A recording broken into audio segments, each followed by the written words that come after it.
Golden Generation, bagian 1, chapter ke-8, Tinju yang tidak dilepaskan.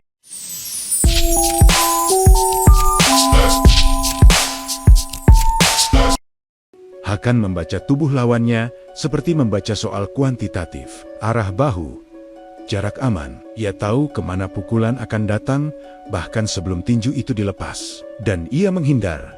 Tinju pertama meleset, yang kedua menyusul, ia menghindar lagi. Dalam sepersekian detik, Hakan melihat celah, satu langkah maju, satu dorongan siku, satu kuncian sederhana, cukup untuk menjatuhkan. Ia bisa mengakhiri semuanya. Ia tahu caranya. Ia tahu bagaimana memutar tubuh, mengunci lengan, menjatuhkan lawan. Otot-ototnya mengingat gerakan itu, seperti bahasa lama yang tidak pernah benar-benar dilupakan. Sejak kecil, ayahnya melatihnya, bukan untuk menang, tetapi untuk bertahan.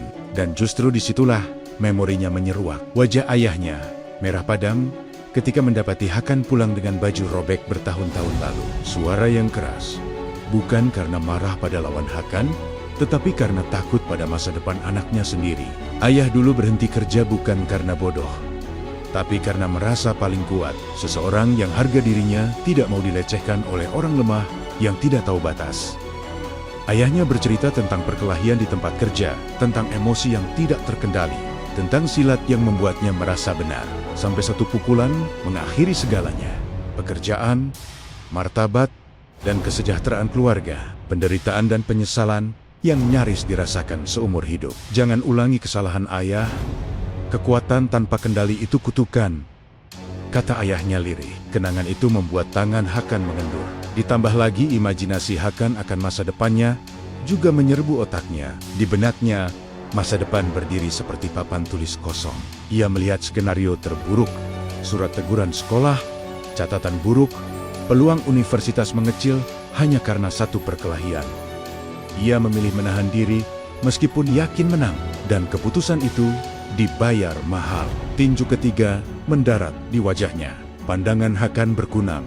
Dunia miring sesaat. Ada rasa panas di sekitar matanya. Tidak parah, tapi cukup meninggalkan bekas. Bekas yang tidak terlihat di rapor, namun nyata di cermin. Ia terjatuh, lawannya terengah. Mungkin kaget karena Hakan tidak melawan. Dan sebelum situasi berubah lebih buruk, seseorang menarik tubuh Hakan menjauh. Dan disitulah Prabi muncul. Prabi menarik anak itu menjauh, berdiri di depan Hakan tanpa banyak bicara. Tidak ada heroisme berlebihan, tidak ada teriakan, hanya kehadiran yang tegas, seperti garis lurus di antara dua titik kacau. Setelah semuanya reda, mereka duduk di pinggir jalan. Hakan menempelkan botol air dingin ke wajahnya yang sedikit bengkak. Prabi menatapnya lama dengan khawatir dan rasa heran. "Lo, kenapa nggak ngelawan? Bisa fatal lo." Hakan melirik Prabi. Napasnya tertahan, lalu dilepas perlahan. Senyum tipis muncul. Senyum orang yang memilih menahan sesuatu. "Gue punya mimpi, Prab," ucapnya pelan meringis. Prabi menimpali dengan nasihat bahwa Hakan perlu belajar bela diri. Menurut pandangan Prabi, negara ini keras. Orang baik sering tumbang karena nggak siap dengan kekerasan yang dilakukan oleh orang jahat yang nekat. Hakan mendengarkan tanpa menyela. Ia tahu Prabi tidak tahu apa-apa tentang masa kecilnya, tentang pelajaran silat di pelataran danau selepas salat subuh, tentang disiplin dan amarah yang pernah hampir menghancurkan ayahnya. Kemudian mereka lanjut mengobrol. Awalnya tentang sekolah, tentang ketidakadilan kecil yang sering dibiarkan. Lalu pembicaraan itu merambat. Seperti biasa, ke politik. Prabi berbicara dengan keyakinan murni bahwa negara ini butuh orang yang berani menegakkan hukum, bukan yang pintar menghindar. Ia ingin masuk akademi kepolisian, menjadi aparat penegak hukum dari dalam sistem. Ia percaya perubahan harus datang dari struktur, bukan dari luar. Hakan tidak membantah, tapi tidak sepenuhnya setuju. Di kepala Hakan, sistem itu seperti persamaan rumit dengan terlalu banyak variabel tersembunyi. Ia tidak yakin hukum bisa berdiri tanpa pondasi ekonomi yang adil, namun ia diam. Mereka berpisah tanpa kesepakatan, tanpa konflik terbuka. Hanya dua jalan yang mulai menjauh perlahan.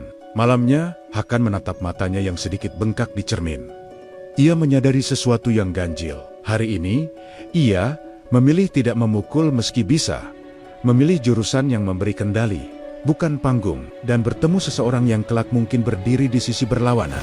Di masa depan, Hakan belum tahu, Prabi tidak hanya akan menjadi kawan diskusi, tetapi menjadi simbol dari keyakinan yang berbeda. Dan suatu hari nanti, ketika perubahan tak lagi bisa dinegosiasikan, mereka mungkin akan berdiri di sisi yang berlawanan, bukan karena dendam, melainkan karena cara mereka mencintai negeri ini tidak pernah sama.